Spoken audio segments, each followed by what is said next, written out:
The following content is intended strictly for educational and entertainment purposes only. I am not a certified financial planner, a licensed legal advisor, or a registered educational consultant. The information presented regarding college scholarships, federal and state financial aid applications, student loans, and potential tax implications reflects historical trends, publicly available data, and educational case studies as of 2026. This presentation does not constitute professional financial advice, legal counsel, or guaranteed career guidance. Funding outcomes for higher education vary significantly based on individual academic merit, financial circumstances, demographic factors, and the specific policies of granting institutions. There are no guaranteed results when applying for any form of financial aid, and past historical trends do not dictate future potential outcomes. Viewers are strongly cautioned against making any binding financial or educational decisions based solely on this video. You are advised to conduct your own comprehensive due diligence, consult with certified high school counselors, independent financial professionals, and university financial aid officers, and verify all deadlines, eligibility requirements, and legal terms directly with the respective scholarship providers and federal agencies. The college scholarship system in the United States is fundamentally broken, and as we navigate the incredibly complex educational landscape of 2026, it is operating under a set of invisible rules that most American families are completely blind to. Every single year, we are told the same comforting, heavily sanitized narrative. Work hard, get decent grades, participate in a few extracurricular activities, write a heartfelt essay about overcoming a minor obstacle, and the money will naturally follow. We are told that millions of dollars in free money go unclaimed every year just waiting for a willing student to ask for it. But consider the reality through a recent case study of a student from a standard suburban high school in the Midwest. This student, whom we will analyze based on verified historical trends from the last admissions cycle, possessed a stellar academic record with a 3.9 grade point average, served as the captain of the debate team, and spent over 200 hours volunteering at a local food bank. They meticulously applied to 40 different scholarships using the standard advice given by their high school guidance counselor. The potential outcome they expected was a full ride. The actual outcome was $0. Absolutely nothing. They were subsequently forced to take on over $80,000 in high-interest, unsubsidized private student loans just to cover their first 2 years at an in-state public university, effectively crippling their financial future before they even declared a major. Why did this happen? It happened because that student, like 95% of the applicants this year, was utilizing severely outdated strategies from a decade ago in a modern arena that has been entirely revolutionized. In 2026, the cost of attendance for an average 4-year private institution, when factoring in tuition, room, board, textbook fees, and mandatory auxiliary costs, has surged past the breaking point, frequently exceeding $90,000 per academic year. Even public in-state universities, which were historically the final bastion of affordable higher education for the middle class, are now regularly demanding upward of $35,000 annually. The stakes have never been higher, and the margin for error is virtually non-existent. Meanwhile, the very mechanics of how financial aid is calculated and distributed have undergone massive silent overhauls. The recent modifications to the federal financial aid system, specifically the finalized transition from the expected family contribution model to the new Student Aid Index formula, have fundamentally altered the landscape. These structural changes effectively eliminated the sibling discount that families heavily relied upon and completely restructured how small business assets and family farms are evaluated. This bureaucratic shift has suddenly pushed hundreds of thousands of middle-income American families into a bracket where they qualify for absolutely zero federal need-based grants, leaving them entirely dependent on institutional merit aid and private scholarships to bridge an impossible financial gap. But the most shocking transformation in the 2026 scholarship landscape is the implementation of algorithmic gatekeeping. Scholarship committees, overwhelmed by the sheer volume of applicants desperate for funding, are no longer reading your essays. At least not at first. They are utilizing advanced natural language processing models and artificial intelligence screening software to evaluate your applications. These digital gatekeepers are specifically programmed to scan for keyword density, emotional resonance markers, syntactical originality, and precise alignment with the core values of the philanthropic foundation or corporate sponsor. If a student submits a generic, safely written essay that does not perfectly trigger the algorithm's specific scoring matrix, that application is immediately discarded into a digital void. A human being will never even see their name. Yet, families are still spending countless agonizing hours polishing generic applications, completely unaware that they are essentially speaking a language the machine has been trained to ignore.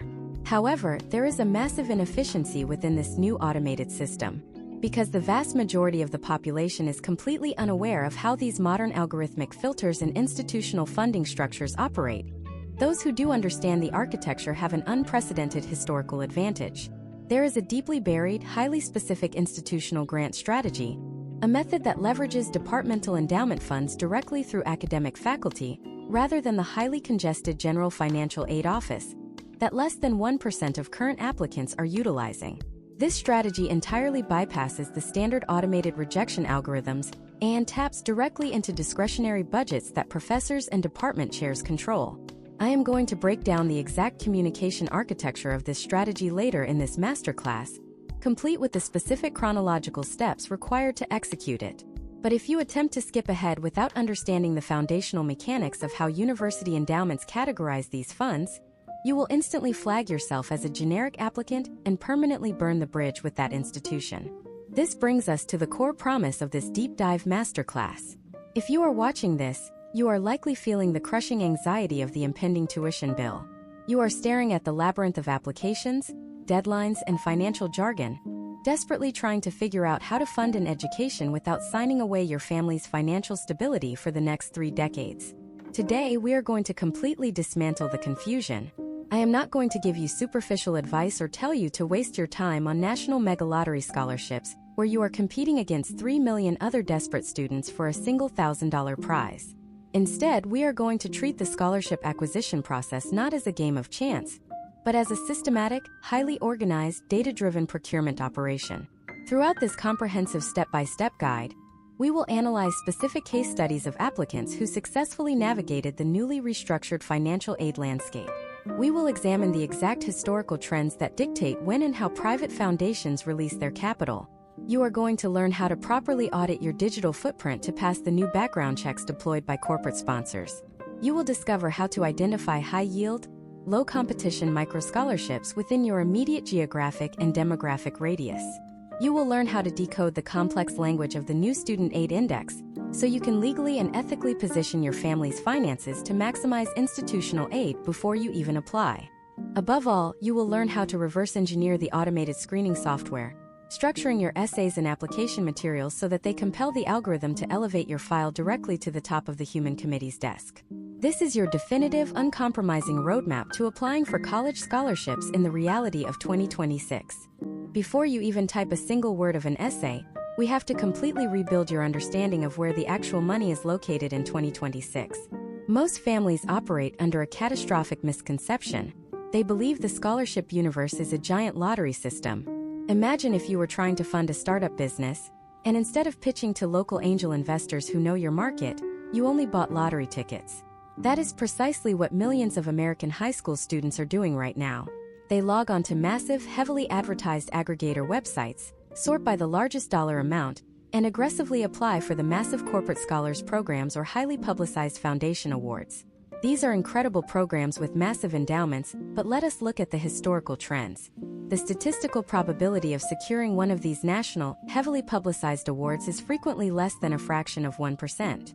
You are competing against valedictorians from all 50 states, many of whom have expensive, private professional admissions consultants managing their application campaigns. Let us analyze a specific case study from the recent admissions cycle. Meet David Reynolds, a high-achieving senior from suburban Atlanta. David spent over 150 hours crafting applications for 20 national mega scholarships. He maintained a 4.1 weighted grade point average and possessed stellar extracurricular credentials, including serving as student body president. The potential outcome he projected was a complete free ride to his dream university. The actual outcome was entirely predictable based on historical data. He received $0. He exhausted his time, energy, and mental bandwidth on the absolute tip of the scholarship pyramid, completely ignoring the massive foundational blocks where 85% of all non-federal grant money actually resides. That foundational block is institutional aid, specifically departmental endowment funds, followed closely by localized, high-yield community foundations. We are going to flip David's failed strategy completely upside down. You will not touch a national aggregator site until your local and institutional foundations are entirely secured and maximized. But before you can claim that localized money, you must pass the silent test that eliminates roughly 40% of applicants before their essay is ever evaluated by human eyes. The 2026 Algorithmic Background Audit. We are no longer living in an era where a scholarship committee manually searches your name on a basic search engine. Today, corporate sponsors, philanthropic foundations, and university financial aid offices utilize highly advanced, automated data scraping tools. These algorithms cross-reference your application data with your entire digital footprint across the internet. They are running complex sentiment analysis on your public social media profiles, forum comments, and tagged photos to ensure your digital behavior aligns strictly with their organizational risk management and corporate social responsibility policies. Imagine if you spend 3 weeks meticulously perfecting an essay for a local environmental foundation scholarship. You write passionately about water conservation and your leadership in community cleanup initiatives. The initial screening algorithm scans your essay, scores it highly for thematic relevance, and pushes your file to the finalist pool. Then the automated digital audit protocol kicks in. It scans the public profiles associated with your submitted email address and phone number. It discovers a public post from 3 years ago where you were tagged in a video participating in a destructive prank that caused property damage, or perhaps it flags highly aggressive, inflammatory language used in a public gaming forum linked to your primary email address. In the highly sanitized corporate environment of 2026, the software instantly flags this as a severe brand liability. You are automatically disqualified from the candidate pool, and you will never receive a notification explaining why your application was rejected. To prevent this catastrophic scenario, you must execute a comprehensive, step-by-step digital sterilization and optimization protocol right now. Step 1 involves identifying every single email address you have ever utilized since middle school. You must log into every social media platform, including long-dormant accounts, and execute a hard privacy lock, restricting all historical content to private viewing only. But standard privacy settings are not sufficient, because data brokers frequently cache historical public data. Step 2 requires you to actively curate a positive digital anchor. You need to create a highly professional, dedicated networking profile specifically optimized for a high school student seeking higher education funding. This is a highly controlled, search engine optimized landing page designed deliberately to catch the automated scraping tools used by scholarship committees. You will populate this profile with detailed, keyword-rich descriptions of your volunteer work, academic honors, and quantifiable leadership metrics. When the algorithm searches for your name, you want it to immediately latch onto this dense, highly professional data set rather than a random, out-of-context digital artifact from your past. Step 3 is the absolute separation of data. You must create a brand new sterile email address used exclusively for college and scholarship applications. This prevents advanced email tracking pixels, heavily utilized by scholarship foundations in 2026 to measure applicant engagement, from cross-referencing your application profile with your personal consumer data. Once your digital footprint is functioning as a heavily optimized asset rather than a silent liability, we must immediately address the mathematical foundation of your entire financial aid profile: the Modernized Student Aid Index. The free application for federal student aid underwent massive legislative overhauls, culminating in the highly stabilized but incredibly strict 2026 framework. The old expected family contribution metric is entirely obsolete.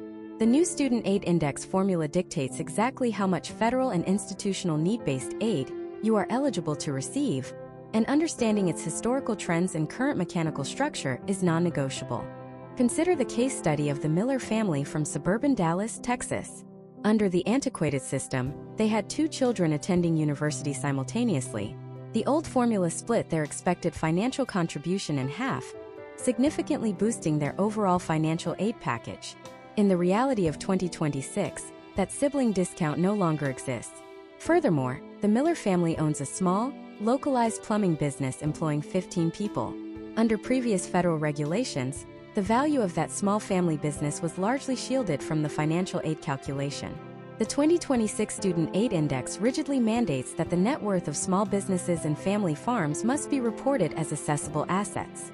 Overnight, the Miller family's perceived ability to pay skyrocketed on paper, instantly disqualifying them from thousands of dollars in need-based grants they had historically relied upon.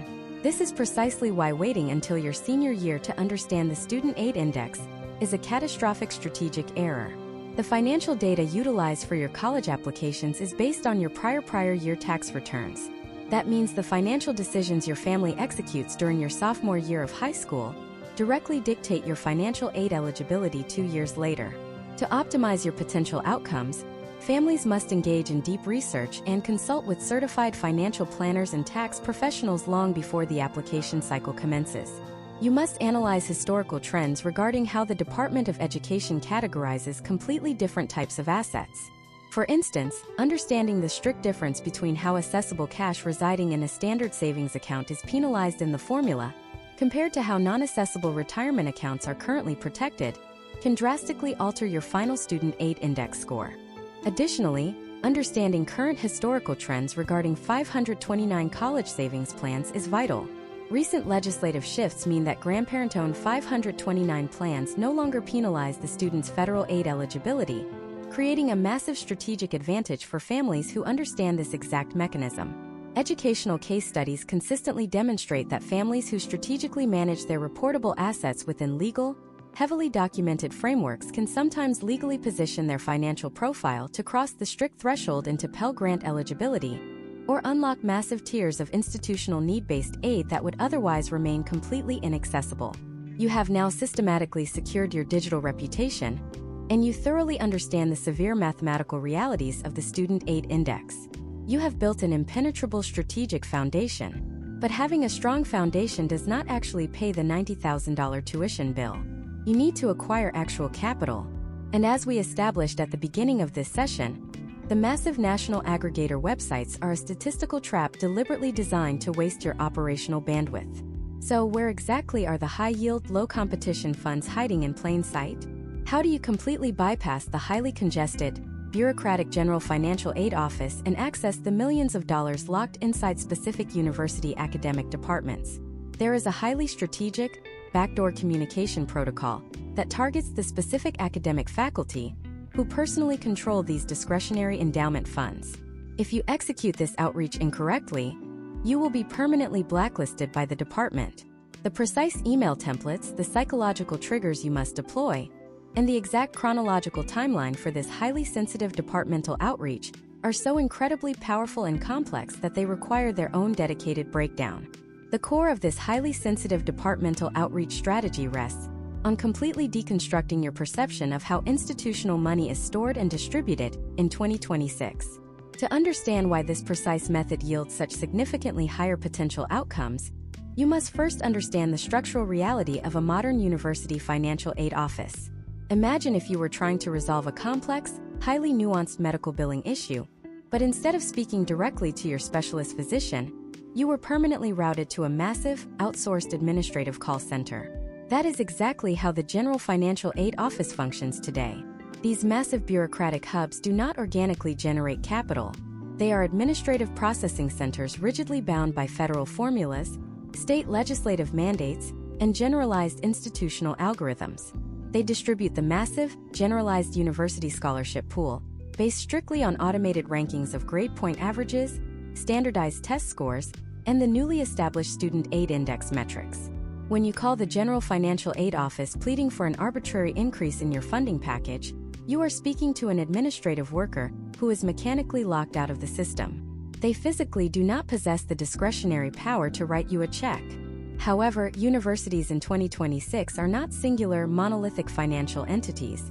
They are highly fractured collections of individual academic departments, and these departments frequently operate like independent financial fiefdoms. They possess their own operational budgets, their own fiercely loyal alumni donor networks, and crucially, their own highly restricted endowment funds. Historical trends continuously demonstrate that when wealthy alumni donors make significant financial contributions, they rarely write a blank check to the General University Administrative Fund. Instead, they restrict that capital to specific, highly targeted use cases. They legally mandate that their multimillion-dollar donation must be spent specifically to fund undergraduate research within the mechanical engineering department, or exclusively to support first-generation college students majoring in secondary education, or specifically to provide stipends for agricultural sciences students originating from rural demographic zones. These restricted departmental funds bypass the highly congested General Financial Aid Office entirely. The capital is placed under the direct, unyielding discretionary control of the specific academic department chairs, the deans of specific colleges, or the principal investigators overseeing massive university research laboratories.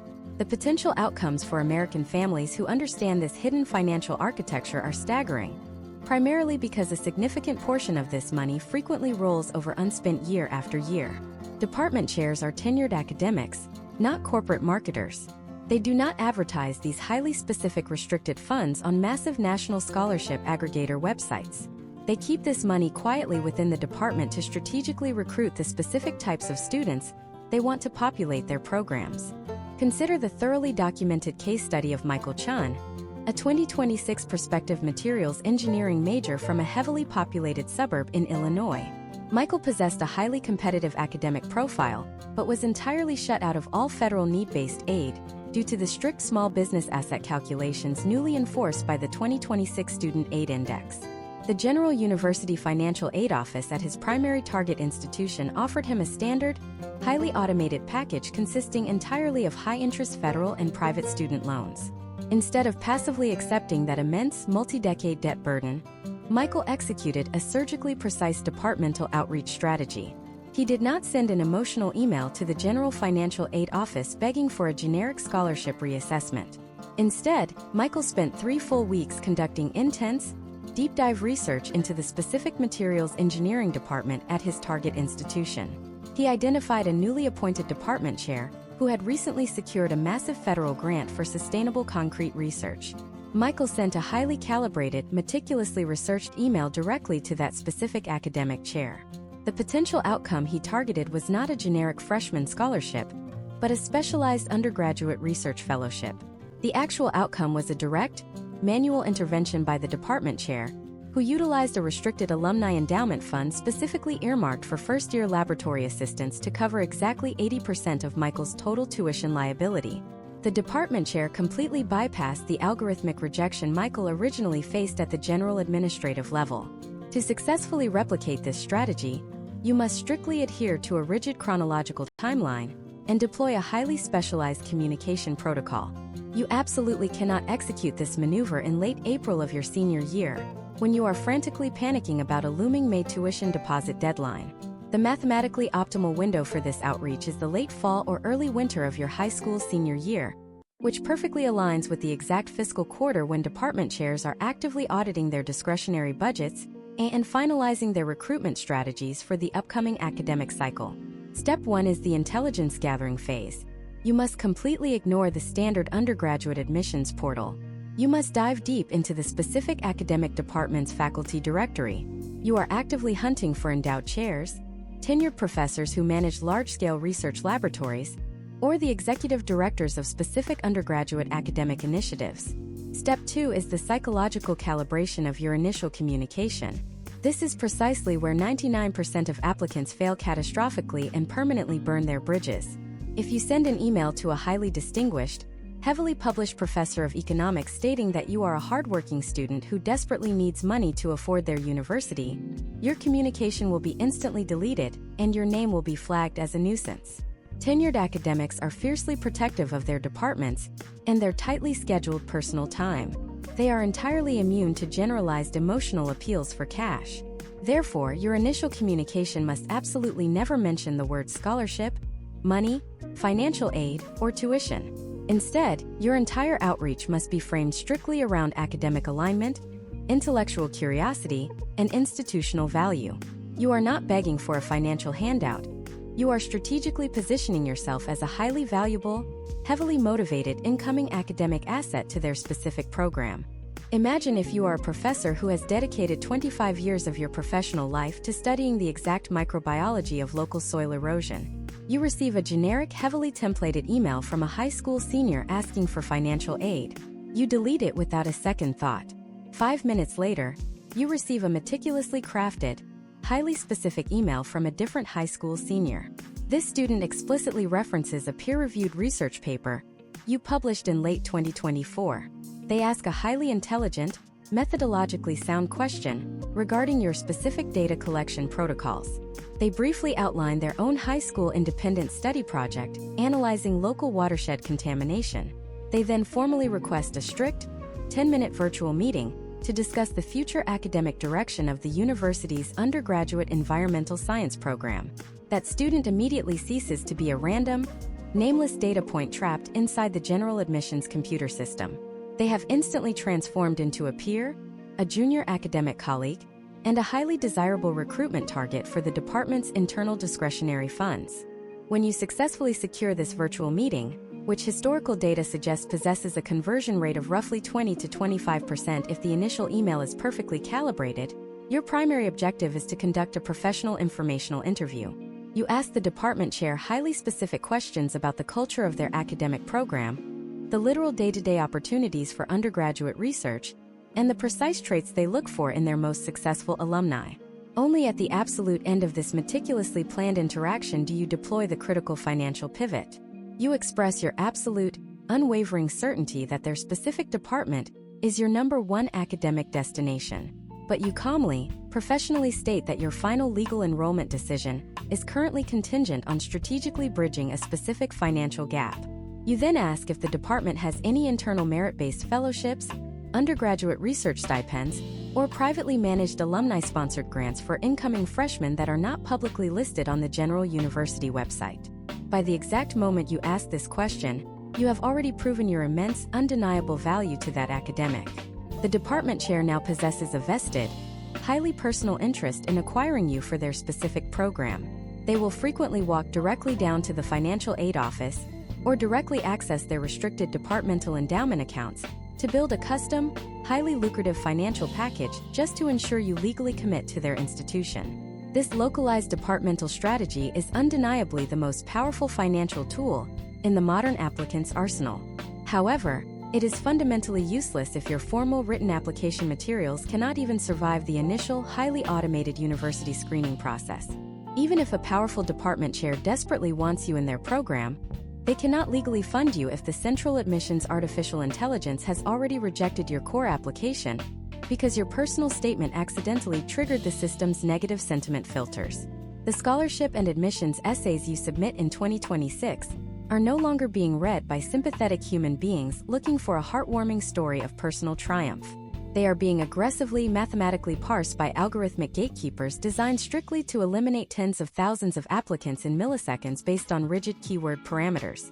If you do not intimately understand the exact keyword density, the required structural syntax, and the specific narrative architecture required to deliberately blind the artificial intelligence and force a mandatory manual human review, your application will be silently and permanently terminated. The actual mechanics of writing an algorithmic proof scholarship essay are so highly specialized, and so entirely counterintuitive to everything your traditional high school English teacher has ever instructed you to do, that we must now completely deconstruct the exact software grading your future right now. Welcome to the reality of natural language processing in the 2026 admissions cycle. When you submit your application into the digital portal, your essay does not immediately go to a human reader. It is instantly ingested by an algorithmic parsing engine. These systems are highly sophisticated text analysis tools trained on massive datasets of successful historical applicants. They do not comprehend human emotion. They do not feel sympathy for your unique struggles. They do not appreciate flowery, poetic metaphors. They are meticulously programmed to perform a cold mathematical calculation. They measure the semantic distance between the text you submitted and the core values matrix programmed by the scholarship provider. If your text falls outside of the acceptable statistical deviation, your application is automatically archived. You are never formally rejected. You simply cease to exist in their candidate pipeline. Imagine if you are applying for a highly competitive civic leadership scholarship funded by a major national telecommunications corporation. You spend 3 weeks writing a beautifully crafted, deeply emotional narrative detailing how a personal family hardship taught you the profound value of perseverance. Your high school English teacher gives it a perfect grade because it possesses excellent narrative flow, flawless grammar, and evocative imagery. The automated screening software scans that exact same essay in 0.2 seconds. It registers high emotional intensity, but it detects absolutely zero semantic markers related to civic engagement, scalable community impact, or technological innovation. The software gives your essay a preliminary score of 12 out of 100. The human committee, which only reviews essays scoring above an 85, never even sees your name. This is not a hypothetical glitch in the modern system. Historical trends from the past 3 application cycles demonstrate that up to 70% of well-written, grammatically flawless essays are discarded entirely because they fail to align with the specific algorithmic keyword parameters dictated by the funding organization. To bypass this machine, you must temporarily stop writing like a novelist and start writing like a data scientist formatting a technical white paper. We can observe the massive difference this makes through the case study of Sarah Jenkins, a 2026 high school senior from Columbus, Ohio. Sarah was targeting a highly lucrative, corporate-sponsored engineering grant. Her initial draft was a traditional narrative-heavy essay about her childhood fascination with building blocks and her lifelong dream of constructing bridges. When processed through commercially available essay analysis simulators, her draft flagged as highly generic and low impact. Sarah then executed a complete systematic overhaul using the exact algorithmic alignment strategy we are breaking down right now. She isolated the corporate sponsor's latest annual shareholder report and their public philanthropic mission statement. She extracted their exact corporate vocabulary. The potential outcomes shifted dramatically. She rewrote her essay to explicitly include their favored terminology, replacing her childhood anecdotes with concrete, metric-driven sentences about structural optimization, sustainable materials, and scalable community infrastructure. She forced the algorithm to recognize its own programming within her essay. She easily passed the automated screen, reached the human committee, and successfully secured a $40,000 educational grant. This alignment strategy requires executing 3 non-negotiable steps before you draft a single paragraph. Step 1 is the linguistic audit of the funding organization. You must never assume you know what a foundation wants based merely on the title of the scholarship. You must locate their official website, their recent press releases, and specifically the biographical profiles of their board of directors. You are actively mining for recurring nouns and action verbs. If a foundation repeatedly uses words like sustainability, global citizenship, measurable impact, and synergistic partnerships, those are your mandatory semantic anchors. The screening algorithm has been explicitly weighted to reward those exact terms. You must seamlessly weave those exact words into the foundational structure of your essay. You are not blindly stuffing keywords.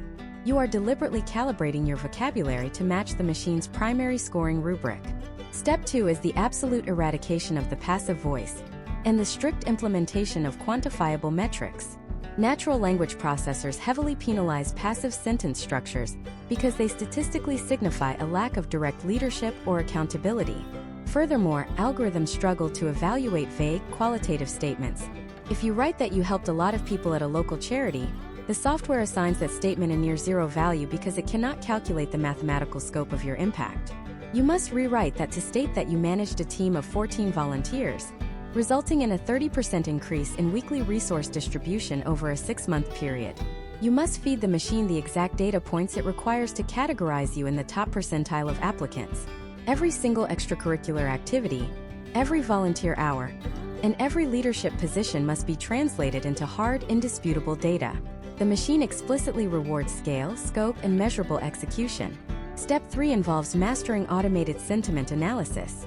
The screening algorithms in 2026 are heavily programmed to assess the emotional trajectory of your writing. Many students make the catastrophic error of focusing entirely on a personal trauma or a significant life obstacle, dedicating 80% of their total word count to describing the negative situation.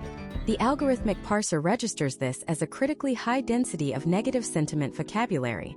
In the highly sanitized corporate philanthropic environment, organizations are terrified of funding individuals who project chronic pessimism or lack forward-looking initiative. The software will frequently penalize essays that dwell excessively on the problem. The mathematically optimal ratio, based on extensive historical trends of successful applications, is to spend a maximum of 20% of your word count describing the initial obstacle or conflict. The remaining 80% must be aggressively dedicated to the active, systemic solutions you implemented, the concrete leadership skills you forged during the crisis, and the precise ways you will leverage this experience to generate future value for your community and the scholarship provider. You must force the algorithm to graph your essay as a steep, upward trajectory of positive, actionable sentiment. Finally, you must physically format your essay to bypass the applicant tracking systems, or ATS, which many corporate scholarship portals now utilize. These intake systems completely strip away all visual formatting. If you rely on complex paragraph spacing, specialized fonts, or intricate structural layouts to convey your message, the ATS parser will scramble your text into an unreadable block of code, resulting in an automatic rejection. You must use standard, universally recognized structural mechanics. You must use clear, definitive paragraph breaks. You must ensure your syntax is completely unambiguous because the machine cannot parse complex human nuance. By systematically applying the linguistic audit, injecting quantifiable metrics, managing the algorithmic sentiment trajectory, and formatting strictly for the parsing software, you completely neutralize the digital gatekeeper. You mathematically compel the software to elevate your file directly to the top of the human committee's desk. But getting to the human committee is only half the battle. Once your perfectly optimized, algorithm-beating essay lands on the desk of a real human being, you face an entirely different psychological barrier. Human reviewers in 2026 are completely exhausted. They are reading hundreds of these mathematically optimized essays back-to-back in a single afternoon. If you do not possess the exact psychological hook required to instantly shatter their fatigue and force them to personally advocate for your file in the final committee room, all your algorithmic optimization is entirely wasted.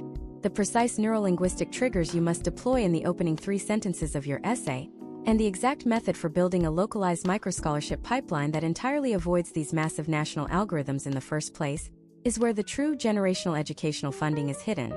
We must completely pivot our operational focus to the local geographic radius, because the money hiding within a 20-mile radius of your current location operates under a completely different, highly exploitable set of invisible rules. The money hiding within a 20-mile radius of your current location operates under a completely different, highly exploitable set of invisible rules. We call this the localized microscholarship ecosystem, and it is the single most underutilized asset class in the entire 2026 college funding landscape. The overwhelming majority of high school students completely ignore local scholarships because the dollar amounts appear mathematically insignificant at first glance. When a student is staring at a $90,000 annual tuition bill, a $500 award from the local Rotary Club feels like trying to empty the ocean with a teaspoon. They experience immediate operational fatigue. They decide that filling out a separate, highly specific paper application for a $500 return on their time investment is fundamentally illogical when they could be clicking a single button to apply for a $50,000 national corporate sweepstakes. This psychological bias is exactly why the local scholarship ecosystem is incredibly lucrative for the top 1% of strategic applicants. The competition is virtually non-existent.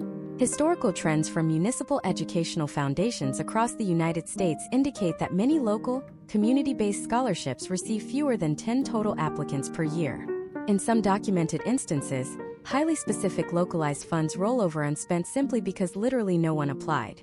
Consider the case study of Marcus Thorne, a 2026 high school senior from a heavily populated suburban district just outside of Charlotte, North Carolina. Marcus did not possess a perfect grade point average, nor was he the captain of a varsity athletic team. If Marcus had fed his application into the massive national algorithmic screening software we discussed previously, his file would have been instantly archived. Instead, Marcus completely boycotted the national aggregator websites. He drew a physical 20-mile radius around his house on a map and systematically audited every single local business and community organization within that geographic boundary. The potential outcome he targeted was entirely volume-based. He spent 4 months aggressively applying to 32 distinct local micro-scholarships. He applied to the local credit union, the regional law firm specializing in personal injury, a network of 3 local orthodontic practices, the local chapter of the Veterans of Foreign Wars, the regional agricultural co-op, and a municipal women's business league. He won 14 of them. The individual awards ranged from $500 to $2,500.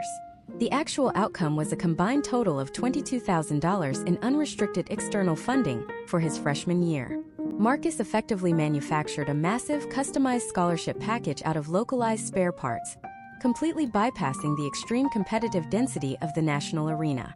To replicate Marcus's localized volume strategy, you must fundamentally change how you search for capital. You cannot use major search engines to find this money because local business owners and community lodge treasurers are not search engine optimization experts. They do not maintain highly indexed, algorithmically friendly web pages. The vast majority of this capital is entirely hidden from the indexed internet. It exists on physical bulletin boards inside the local public library.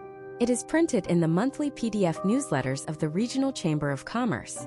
It is buried in the private intranet portals of your high school guidance counselor's office. Step 1 of this localized procurement operation requires you to physically or digitally audit your local Chamber of Commerce directory. You must identify every mid-sized business in your immediate area that possesses a vested interest in community public relations. Dental chains, regional banks, local car dealerships, and established law firms utilize localized scholarships as highly efficient, tax-deductible marketing expenditures. Step 2 is identifying the civic organizations. You must locate the exact mailing addresses and contact emails for the local Rotary Club, the Lions Club, the Elks Lodge, the Kiwanis Club, and every single community-based philanthropic society within your zip code. Once you have compiled this highly localized database, you must completely pivot your essay writing strategy. We just spent an entire module breaking down how to write for cold mathematical corporate parsing algorithms. You must now instantly discard that highly technical, data-driven methodology. Local micro-scholarships in 2026 are not evaluated by artificial intelligence. They are evaluated by small business owners, retired community leaders, and local volunteers who are reading physical paper applications at a folding table in the basement of a community center at 8 o'clock on a Tuesday night. These human reviewers are completely exhausted. They are not looking for highly sanitized corporate jargon. They are aggressively searching for the hometown return on investment. Imagine if you are the owner of a local hardware store funding a $1,000 scholarship out of your own profit margins. You are reading an essay from a student claiming they want to utilize the money to go to an elite coastal university, study international business, and permanently relocate to a global financial hub. While academically impressive, that student offers absolutely zero long-term value to your specific community. You have no psychological incentive to hand them your hard-earned capital. Now imagine you read an essay from a different student. This student explicitly details their deep, generational roots in the local community. They write about the specific municipal infrastructure problems they have witnessed growing up. They articulate a highly specific plan to acquire a civil engineering degree and explicitly state their intention to bring that specialized knowledge directly back to the local region to improve the municipal water system. The local hardware store owner will instantly advocate for that second student. To win local money, your narrative must be deeply rooted in geographic loyalty. You must completely abandon the grand, sweeping global visions that national scholarships demand. Your localized essay must serve as a love letter to your zip code. You must explicitly name local landmarks, reference local municipal challenges, and clearly outline exactly how your future university education will ultimately benefit the specific community that is funding it. You must systematically flatter the local reviewers by demonstrating that you value their community just as much as they do. This highly specialized, emotionally resonant, geographically anchored communication strategy is the ultimate key to unlocking the massive reserves of local capital hiding right in your backyard. You have now secured the localized micro-scholarships. You have stacked 15 individual community checks on your kitchen table, totaling over $20,000. You feel a massive wave of absolute financial relief. You confidently mail those checks to your university's bursar office, expecting your tuition bill to drop dramatically. But instead of lowering your bill, the university executes a silent, devastating administrative maneuver.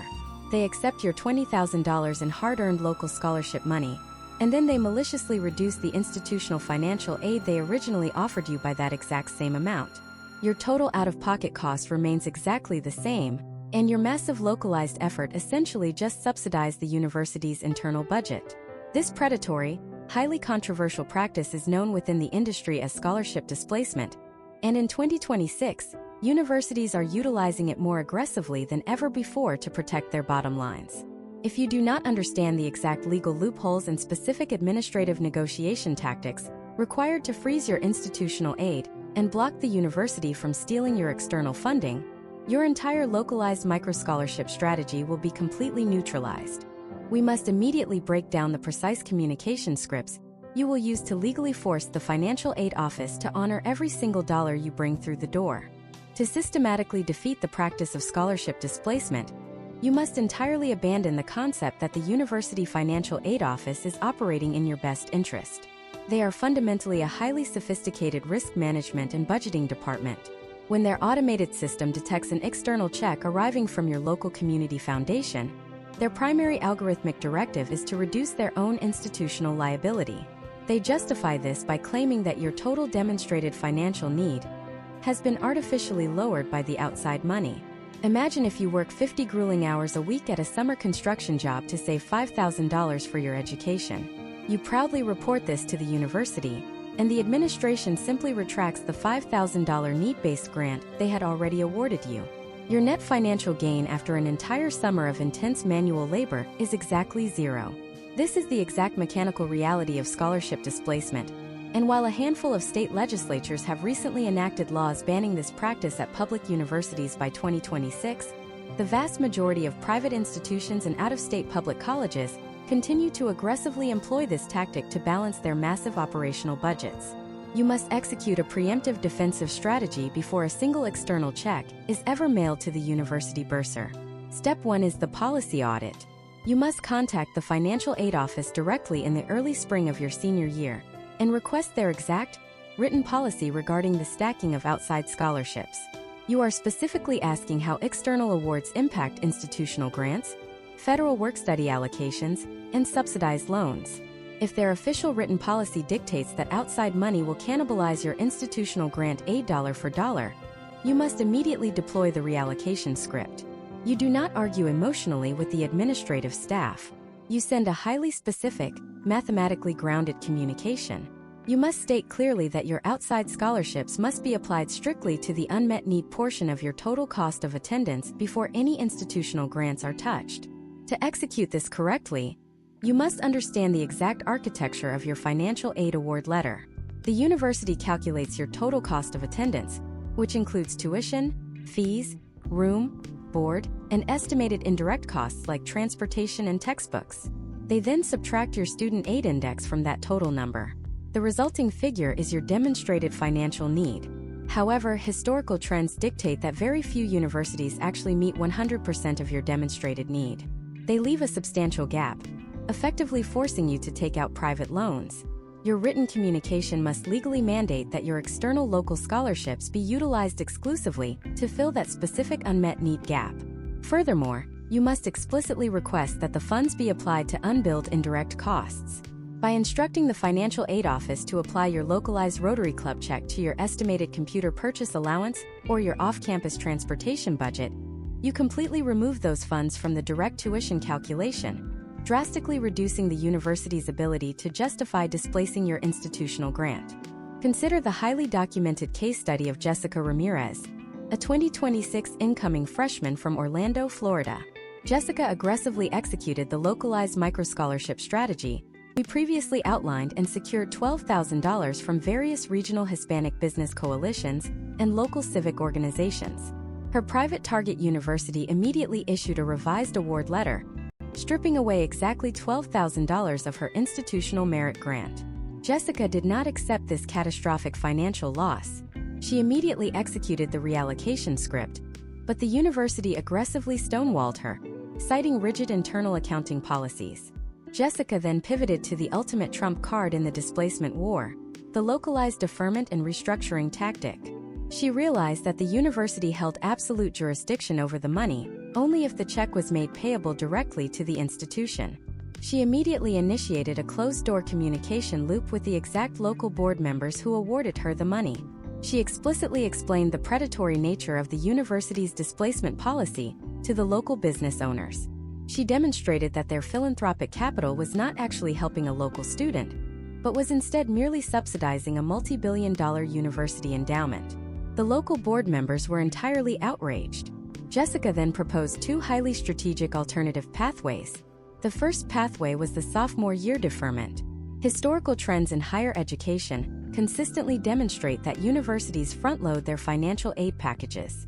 They offer massive institutional grants during your freshman year to aggressively secure your enrollment, and then quietly reduce those grants during your sophomore and junior years, knowing that you are statistically highly unlikely to transfer once you have established social and academic roots. Jessica asked 3 of her local scholarship providers to simply hold her award money in their own organizational bank accounts for 12 months and issue the checks directly to the university during the fall of her sophomore year. This completely bypassed the freshman year displacement trap and successfully plugged the inevitable sophomore year funding gap. The second pathway Jessica utilized for her remaining local awards was the direct-to-student living stipend restructuring. Because the local Hispanic Chamber of Commerce was an independent entity not bound by federal educational disbursement algorithms, they possessed the legal flexibility to alter the fundamental nature of the award. Jessica formally requested that the scholarship not be categorized as a tuition payment, but rather as a direct educational living stipend made payable directly to her personal bank account. This mechanism completely circumvented the university's financial aid office. The university never saw the money, and therefore the algorithmic software could not displace her institutional grant. It is crucial to note that utilizing a scholarship for room, board, or living expenses generally transforms those funds into taxable income under current federal tax regulations. However, paying a minor percentage in standard income tax on a direct living stipend is mathematically vastly superior to allowing the university to completely confiscate the entire principal amount of the grant. Jessica successfully retained her full institutional aid package while utilizing her restructured local stipends to pay for off-campus housing and specialized laboratory equipment. But what happens when the local philanthropic provider's internal bylaws strictly mandate that the check must be made payable exclusively to the university, and the University Financial Aid Office rigidly refuses your formal reallocation requests?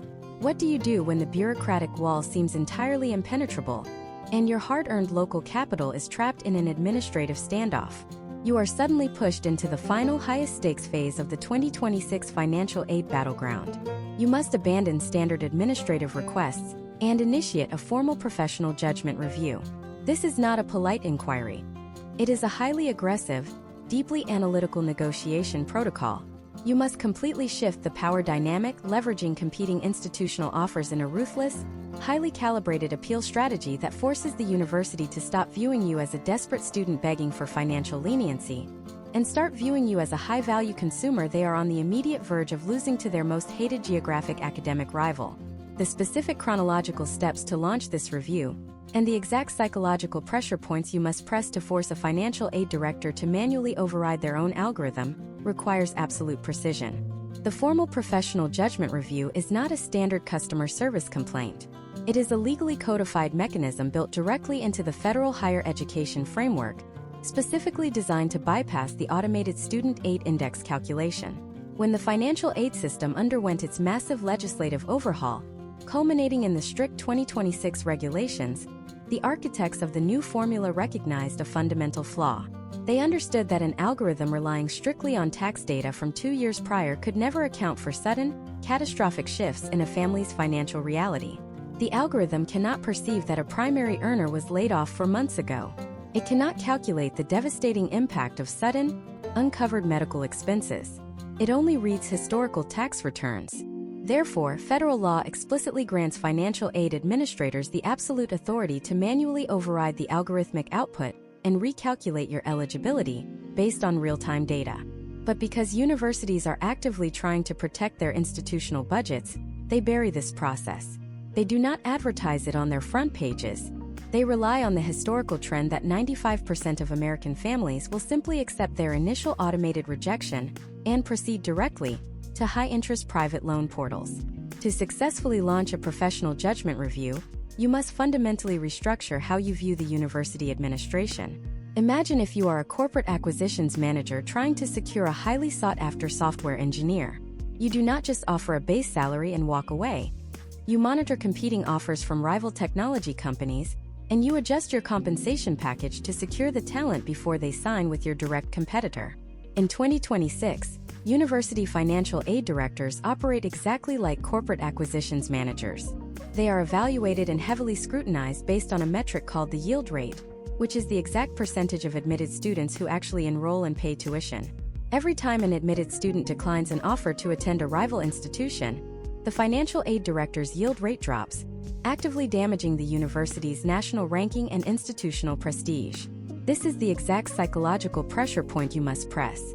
You are not begging for charity. You are leveraging their institutional fear of losing a high-value asset to a geographic or academic rival. We can observe the flawless execution of this strategy through the case study of Christopher Vance, a 2026 applicant from the suburbs of Chicago, Illinois. Christopher possessed a stellar academic profile and was admitted to a highly prestigious private university in Boston.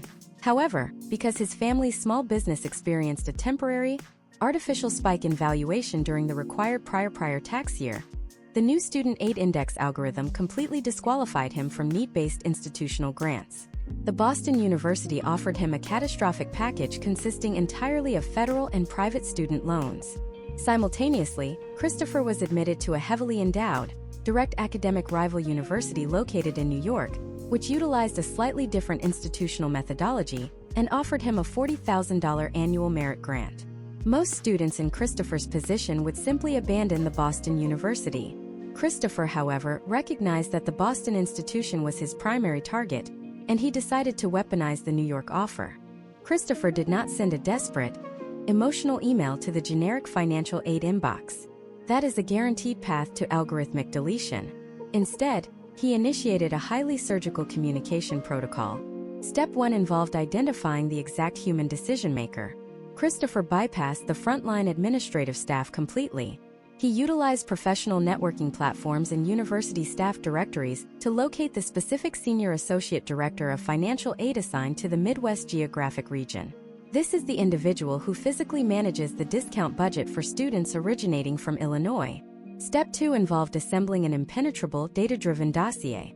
Christopher compiled strict documentation proving that his family's current financial reality was drastically lower than the outdated algorithmic tax data suggested. He gathered specialized accounting statements, heavily detailed tax addendums, and certified letters from his family's certified public accountant. He did not provide a narrative of financial hardship. He provided an indisputable forensic audit. Step 3 was the deployment of the leveraging script. Christopher sent a highly formal, meticulously crafted communication directly to the senior associate director. He explicitly stated that the Boston University was his absolute first choice, and that he was prepared to submit his binding enrollment deposit within 48 hours. He then executed the pivot. He calmly and professionally presented the massive financial discrepancy between their automated offer and the $40,000 grant from their direct New York rival. He attached the official award letter from the New York institution as unassailable proof. He completely removed all emotion from the transaction. He framed the situation not as a personal crisis, but as a rigid mathematical barrier preventing his enrollment. He respectfully requested a formal professional judgment review, asking the director to manually match the competitor's institutional grant to bridge the gap and secure his immediate commitment. The psychological impact of this specific approach on a financial aid administrator is immense. Christopher completely neutralized their standard defensive protocols. By providing exhaustive financial documentation, he gave the director the exact bureaucratic cover required to justify an algorithm override to their internal auditing committee. By demonstrating a deep, unwavering commitment to their specific institution, he proved that an increase in aid would result in a guaranteed conversion, directly boosting their critical yield rate. And most importantly, by strategically displaying the massive offer from a direct academic rival, he triggered their institutional competitive anxiety. The potential outcome he targeted was a complete matching of funds. The actual outcome was a massive, manual restructuring of his financial aid package. The Boston director, terrified of losing a highly qualified Midwestern demographic asset to a New York rival, utilized a discretionary institutional reserve fund to completely wipe out $25,000 of Christopher's projected student loan burden, replacing it entirely with a localized university grant. Christopher successfully forced the machine to bend to his specific financial reality. However, securing a manual increase in your total financial aid package is only solving one dimension of a massive multivariable equation. You can successfully execute a professional judgment review, force the university to increase your total award by $30,000, and still find yourself completely trapped in a devastating cycle of debt if you do not strictly control the actual composition of that new money. When a university increases your aid, they do not simply hand you a stack of unencumbered cash. They distribute that value across a highly complex matrix of federal work-study allocations, heavily subsidized direct loans, and internally structured institutional credits. If you blindly accept a revised award letter without aggressively analyzing the exact ratio of free grant money to specialized loan products, you might accidentally authorize the university to legally bind you to a predatory financial instrument disguised as institutional generosity. The very mechanics of the 2026 federal and private student loan architecture have been entirely rebuilt, and the specific traps embedded within the fine print of your newly revised award letter are designed to look exactly like free money. If you do not know how to instantly decode the administrative vocabulary hiding these high-interest liabilities, your massive negotiation victory will instantly become a lifelong financial burden. We must now tear apart the actual anatomy of a modernized award letter to separate the genuine institutional grants from the devastating, heavily disguised student loan traps waiting for your signature. When you finally receive that highly anticipated financial aid award letter from your target university, your initial reaction will likely be a massive wave of relief. You will open the digital portal and immediately, your eyes will be drawn to a large, heavily emphasized number at the absolute bottom of the page labeled Total Financial Aid Award. The university administration designs this document with highly specific psychological intent. They want you to see a massive financial figure, assume that the vast majority of your collegiate expenses have been miraculously covered, and impulsively click the accept button before you actually run the complex mathematical calculations required to understand what you just signed. This document is not a straightforward invoice. It is a highly engineered, intentionally confusing marketing brochure that deliberately blurs the critical boundary between legitimate institutional grants, which is free money you never have to repay, and devastating student loan products, which represent decades of compound interest debt. Imagine if you walked into a commercial car dealership to purchase a $50,000 vehicle. The salesperson shakes your hand, hands you a formal document, and enthusiastically announces that you have been awarded a $40,000 financing package. They tell you that your net cost for the vehicle is only $10,000 today. You would instantly recognize this as a fundamentally deceptive sales tactic. You understand that the $40,000 is not a gift. It is a high-interest auto loan provided by a bank that you will spend the next 7 years actively repaying, ultimately costing you far more than the original sticker price.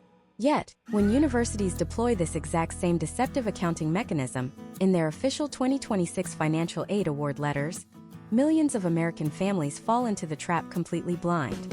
Universities routinely group a purely merit-based presidential scholarship right next to a federal direct unsubsidized loan, sum them up together, and present the final total as your official award.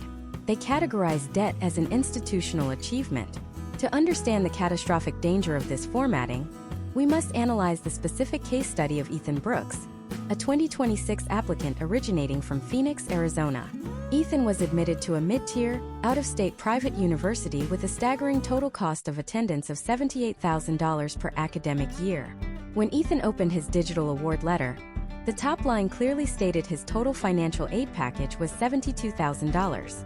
His family celebrated immediately. They looked at the math, subtracted 72 from 78, and determined their out-of-pocket tuition costs would only be $6,000 a year. They submitted their binding enrollment deposit that exact same afternoon. But when we execute a forensic audit of Ethan's award letter, based on actual historical trends in institutional packaging, the financial reality was utterly terrifying. Of that $72,000 total award, only $12,000 consisted of actual institutional grant money. The remaining $60,000 was entirely comprised of various loan instruments, the most dangerous of which was a $45,000 federal direct Parent Plus loan. The University Financial Aid Office completely disguised a massive, predatory liability as a celebratory award. The Parent Plus loan is not a scholarship. It is not a student grant. It is a massive credit-based federal loan taken out exclusively in the legal names of Ethan's parents. In the 2026 financial landscape, these specific loans carry historically high fixed interest rates and brutal, heavily obscured origination fees that are immediately deducted from the disbursement before the money even reaches the university bursar. Furthermore, because it is a credit-based financial product, there is absolutely no guarantee that Ethan's parents will actually be approved by the Department of Education when they formally apply in the summer. If their credit history contains a recent derogatory mark, that $45,000 award simply vanishes overnight, leaving the family entirely responsible for a massive tuition gap weeks before classes begin. Including a Parent Plus loan and a frontline financial aid award letter, is a deliberate administrative strategy to artificially deflate the perceived net price of the institution and aggressively drive up the university's enrollment yield rate. But the deception does not stop with the parents. You must completely deconstruct the specific federal loans offered directly to the student. In 2026, the award letter will heavily feature two incredibly distinct federal products: the direct subsidized loan and the direct unsubsidized loan. Universities will frequently list them side by side, as if they are mathematically identical. They are fundamentally different financial instruments with wildly different long-term potential outcomes. If your award letter contains a direct subsidized loan, the federal government is legally mandated to pay the accumulating interest on that loan while you are actively enrolled in undergraduate classes. It is still debt, but it is effectively frozen debt until you graduate. However, the direct unsubsidized loan is a completely different mechanism. The exact second those funds are dispersed to your university account in August of your freshman year, that loan begins actively accruing interest. While you are sitting in your freshman orientation, that debt is growing. While you are taking sophomore biology, that debt is growing.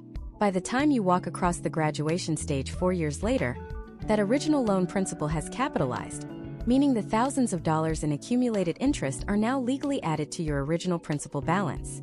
You will now spend the next 10 years paying compound interest on top of the interest you already accrued while in school. Furthermore, we must address the ultimate accounting illusion utilized by nearly every major university in 2026, the Federal Work-Study Program. Your award letter will proudly list a $3,000 Federal Work-Study Award. Families frequently make the catastrophic mathematical error of subtracting that $3,000 directly from their upcoming fall tuition bill. Federal work-study is absolutely not a direct tuition credit. It is not a check that the government mails to the university on your behalf. It is simply a federal authorization that legally permits you to seek out and apply for a minimum wage campus job, such as swiping identification cards at the campus recreation center or shelving books in the university library. You still have to physically interview for the job, secure the position, work the actual hours every single week, and wait for a standard biweekly paycheck. And when that paycheck arrives, historical trends prove that the vast majority of undergraduate students utilize those funds to pay for mandatory off-campus groceries, emergency transportation, and basic living expenses. That money rarely, if ever, touches the actual university tuition ledger. Listing federal work-study as a direct reduction of your billed collegiate cost is a highly aggressive, deeply misleading administrative accounting trick.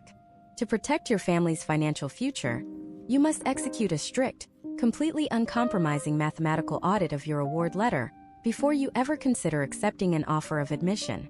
You must print the physical document and take a heavy black marker to it. You will systematically cross out every single line item that contains the word loan, financing, plus, or work study. You completely eradicate them from the page. The only items permitted to remain visible are those explicitly labeled as grants, pure merit scholarships, or federal Pell Awards. You then take the university's official total cost of attendance and subtract only those surviving gift aid numbers. The resulting mathematical figure is your true, indisputable net cost. This is the exact amount of hard capital your family must independently generate, either through localized microscholarships, out-of-pocket cash reserves, or future debt, to survive a single year at that institution. But what happens when you execute this rigorous mathematical audit and you discover that your true net cost is still wildly unaffordable? You have completely exhausted your federal financial aid eligibility. You have successfully deployed the localized microscholarship strategy, but it was not enough to cover the massive private university premium. The financial aid director absolutely refuses to manually override your student aid index through a professional judgment review. You are staring directly at a $30,000 annual deficit, and the only remaining traditional pathway is to sign away your future to high-interest, predatory private student lenders. This is the exact moment where the top percentile of strategic applicants completely abandon the traditional higher education funding system. They pivot entirely to a massive, highly obscure corporate loophole. There is a deeply buried, incredibly lucrative mechanism in 2026 where massive multinational corporations will legally pay for your entire undergraduate degree in full upfront, even if you have absolutely no intention of ever building a long-term career at their company. The exact structural mechanics of these modern corporate tuition reimbursement pipelines, and the precise legal steps you must take to force a global conglomerate to fund your private education without trapping yourself in a permanent employment contract, represent the absolute pinnacle of alternative college financing. The absolute pinnacle of alternative college financing relies on understanding a massive structural shift in how multinational corporations recruit and retain entry-level labor in the 2026 economy. For decades, the traditional corporate tuition reimbursement model was fundamentally broken and entirely useless for a low-income high school graduate. Under the antiquated system, a corporation would promise to pay for your education, but they required you to front the entire cost of the semester out of your own pocket. You had to take out massive student loans, pay the university, successfully pass your classes, and then submit your final grades to the Human Resources Department, hoping they would eventually reimburse you months later. That old system was a trap that kept the working class entirely locked out, as students without initial capital could never bridge the initial funding gap to even trigger the reimbursement process. But based on historical trends in the massive labor shortages leading up to 2026, global conglomerates, ranging from massive international coffee chains and big-box retail empires to global shipping logistics companies, were forced to completely rebuild their educational benefits. They abandoned the reimbursement model and transitioned to a direct billing architecture. In this modern framework, you do not pay the university a single dime up front. You do not take out a bridge loan. The moment you become an eligible employee, the corporation establishes a direct financial pipeline to their partnered university network. The university bills the corporation directly, and the corporation pays the university directly. Your tuition balance on your student portal simply reads zero. Imagine if you are 18 years old, staring at a private university bill of $40,000 a year. You have two potential outcomes. The first outcome is the traditional route. You sign federal promissory notes, saddle yourself with high-interest debt, and spend the next 20 years of your adult life aggressively paying off a rapidly depreciating asset. The second outcome is that you secure a part-time, entry-level position at a specific multinational retail distributor. You work exactly 15 hours a week scanning inventory barcodes on Friday nights and Sunday mornings.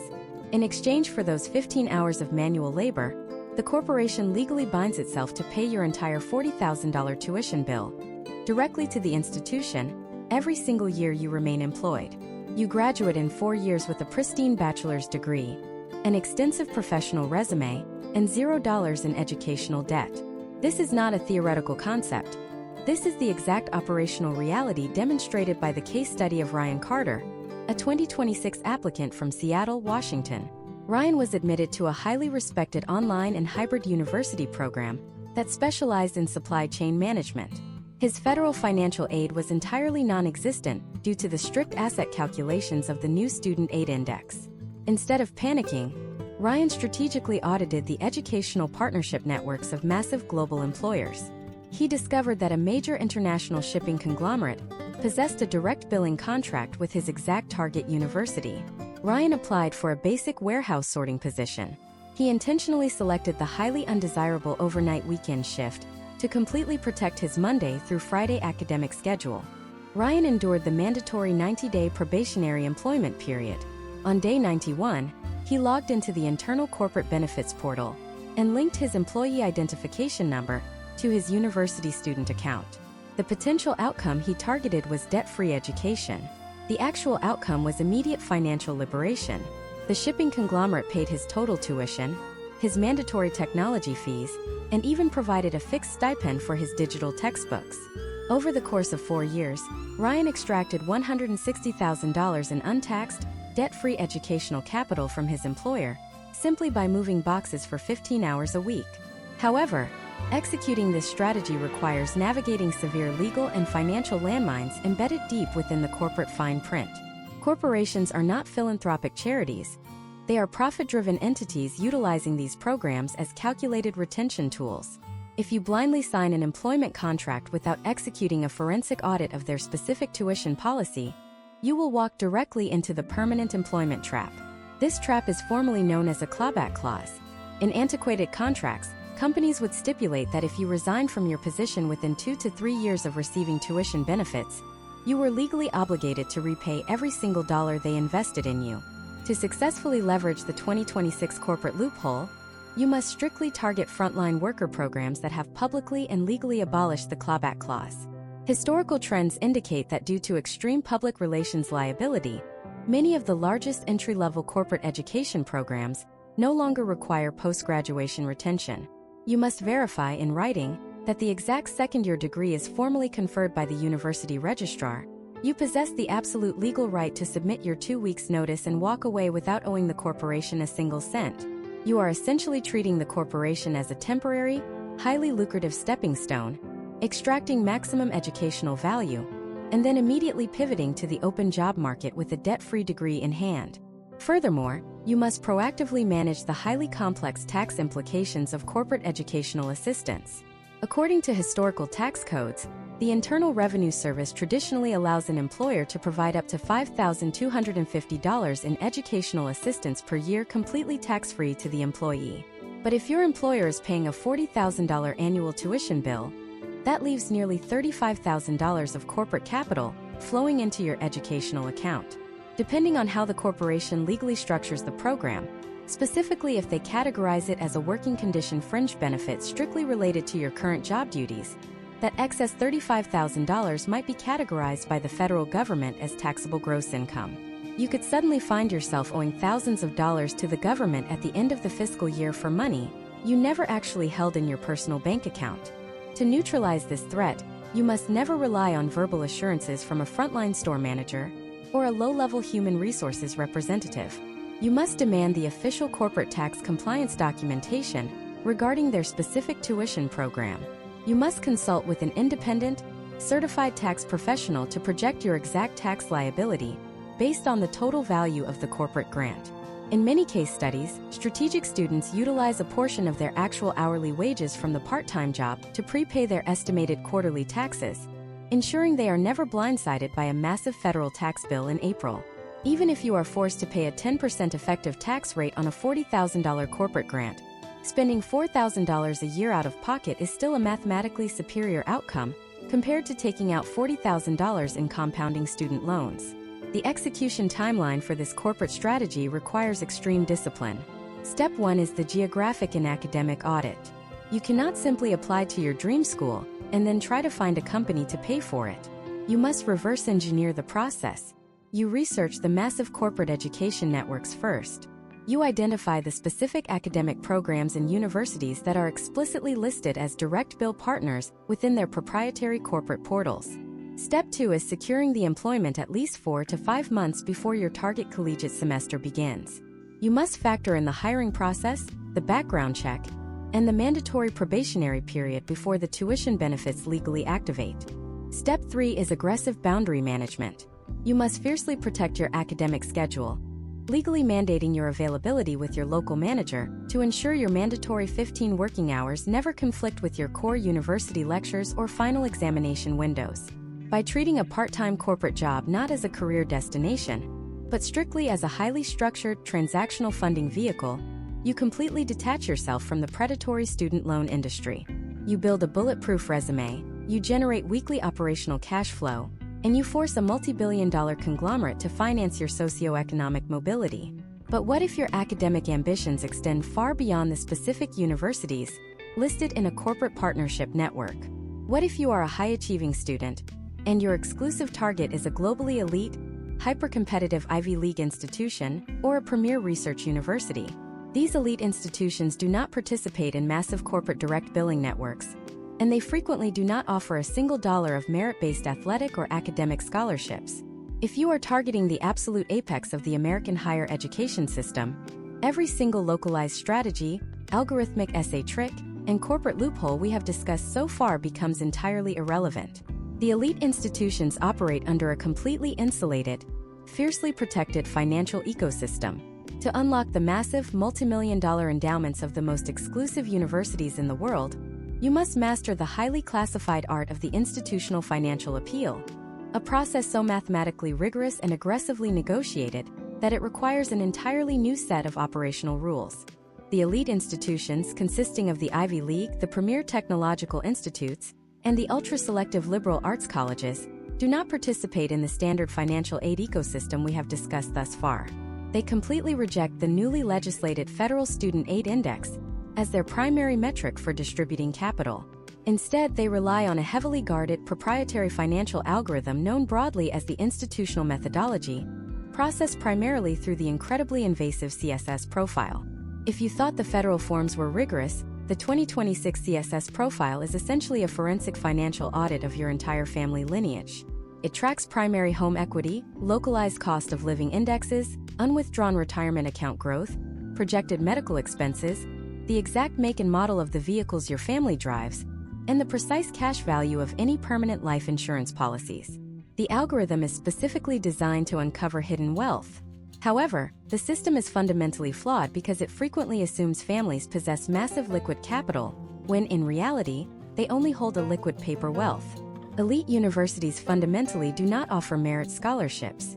You cannot negotiate your financial package based on a perfect standardized test score, a national science fair victory, or an athletic achievement. Every single student admitted to these institutions is academically spectacular. Therefore, the traditional leverage of intellectual superiority is entirely useless. You must understand that these multi-billion-dollar endowments only open their restricted vaults when they are actively losing a highly desirable applicant to a direct, peer-level competitor. The only leverage you possess in the elite arena is the cross-admit battle. To completely deconstruct this highly classified appeal strategy, we must analyze the precise case study of Elijah Brooks, a 2026 applicant originating from a high-cost-of-living suburb in Northern Virginia. Elijah achieved admission to a premier Ivy League university. His family owned a modest primary residence that they purchased 20 years prior. Due to massive historical trends in regional housing market inflation leading up to 2026, the paper value of their home had skyrocketed, but their actual take-home salary had remained relatively stagnant. The Ivy League CSS profile algorithm aggressively taxed that massive home equity, assuming the Brooks family could simply extract hundreds of thousands of dollars from their house. The algorithm generated an award letter demanding $80,000 a year in out-of-pocket costs. Elijah's family did not have $80,000 in liquid cash. They were land-rich and cash-poor, a fatal combination in the elite financial aid system. Simultaneously, Elijah gained admission to a peer-level, highly elite university in California. This California institution utilized a slightly modified institutional methodology that strictly capped primary home equity at a multiple of 2.5 times the family's gross income. Because of this single algorithmic variation, the California school offered Elijah a financial aid package that required only $30,000 out of pocket. Most families in this scenario simply absorb the devastating Ivy League debt or abandon their dream school entirely.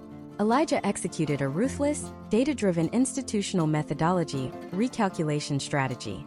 Step 1 of this highly aggressive appeal process is the absolute proof of illiquidity.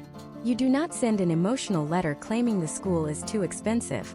You provide a sterile forensic accounting dossier proving that accessing the algorithmically assessed wealth would cause immediate, catastrophic financial insolvency.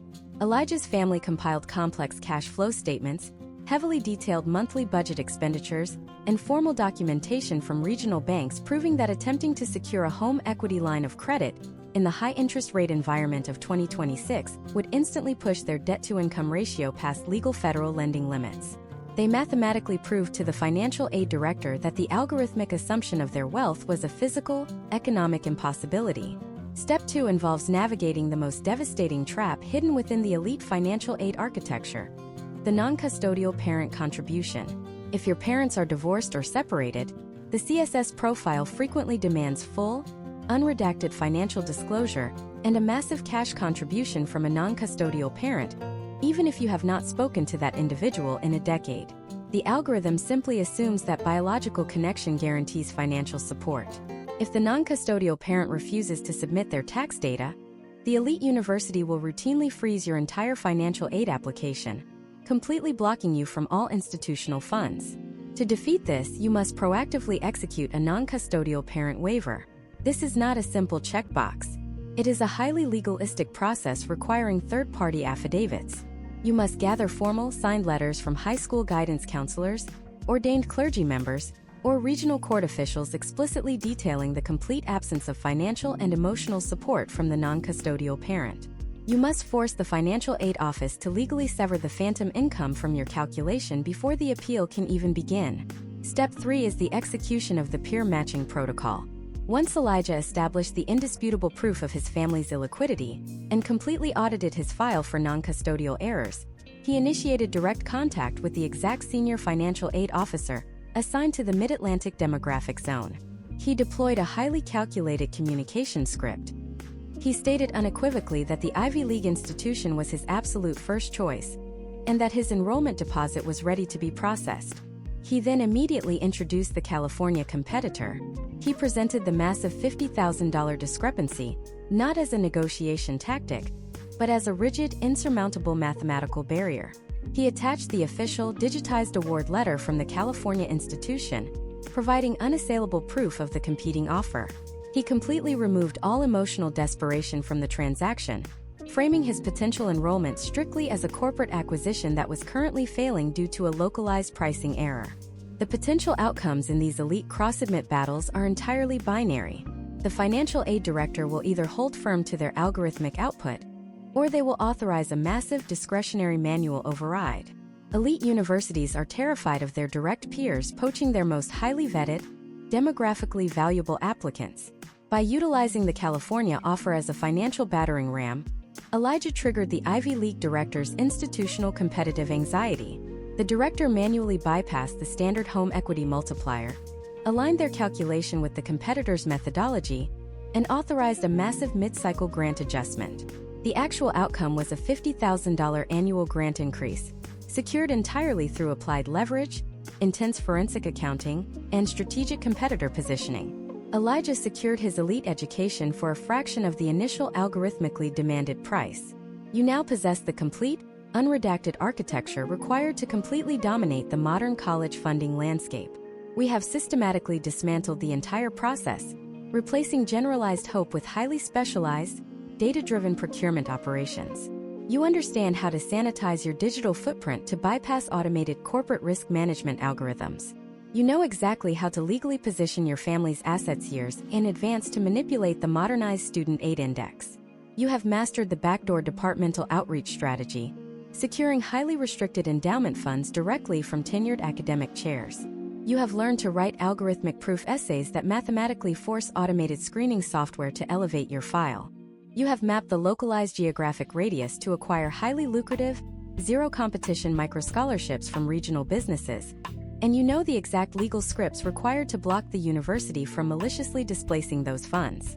You understand how to exploit the modern corporate direct billing loophole to force global conglomerates to finance your education, and you have just mastered the highly classified forensic appeal strategies required to break open the massive endowments of the world's most elite academic institutions. You have transformed the pursuit of educational funding from a desperate lottery into a highly weaponized financial campaign. But securing the capital and surviving the 4 years of undergraduate education is merely the preamble. What happens the exact second you cross that graduation stage? What happens when you receive your physical diploma, exit the protected academic bubble, and suddenly realize you are completely blind to the newly legislated, highly aggressive 2027 federal tax implications regarding the specific corporate grants and restructured departmental stipends you just utilized? There is a highly specific, rapidly closing operational window that opens immediately after your graduation where you must legally shield your newly generated professional income and perfectly position your financial profile for the devastating advanced degree funding cycle. The exact chronological steps you must execute within the first 30 days of your undergraduate completion to completely bypass the graduate school tuition trap and prevent the federal government from auditing your collegiate funding are incredibly volatile, heavily obscured, and entirely mandatory for your long-term, multi-generational wealth accumulation. We are going to completely deconstruct that exact post-graduation financial blueprint right now.